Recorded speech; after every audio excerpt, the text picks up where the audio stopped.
E aí, tudo bem? Vinícius Cardoso, do Mundo dos Bancos, para mais um vídeo. Vinícius, como é que eu sei se eu tenho um gerente no Itaú? Você já parou pra pensar nisso? Como é que tu sabe se tu tem gerente no Itaú? Como assim? Que bobagem? Não, cara, assim, ó, não é bobagem. Claro que para ter gerente, tu tem uma conta varejo, tu não vai ter gerente. Agora, se tem uma conta azulzinha lá em cima do azulzinho, já vou te mostrar o aplicativo azulzinho do Itaú, saiba que tu é Uniclass. E se tu é Uniclass, tu tem um gerente. Sim, um gerente pessoal que tu pode tirar informações.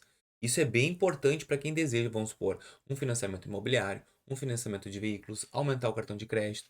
Tu vai falar com o gerente vai te dar um retorno. E isso é muito bom. E tu tá, na verdade, teoricamente, não usando esse benefício que tu poderia ter. Personalité tem, Itaú Uniclass tem. Eu acho que é só. Eu acho que o varejo não sei se tem gerente não, tá? Porque o varejo é bem pela internet. Mas também verifica. Daqui a pouco tu tens esse gerente e tu não sabe como. Cara, tu pode mandar o WhatsApp, e-mail, tudo, ele vai te responder. Até pro WhatsApp. Se tu quiser falar com ele com o WhatsApp, vai responder. Eu vou te colocar a tela e vou te mostrar como fazer, tá bom? Maneira mais simples que tem. Telinha aí. Cara, tu clica lá, tá vendo aquela mensagem lá em cima do lado do sininho? Tu vai clicar ali e aqui aparece, olha só, com quem você deseja conversar. E aí fala com o gerente e já tá aparecendo o meu nome do meu gerente ali. Se eu quiser, ó, ele diz, ó, tu fala pelo WhatsApp, pelo e-mail. Eu clico aqui, ó, e ele, quero falar com o WhatsApp. Aí vai direto, ó, conversa com o seu gerente direto pelo WhatsApp. Direto.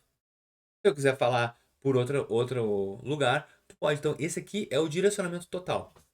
Vamos supor que alguém chegue perto de ti para falar que é o gerente do Itaú, porque pode ter golpe.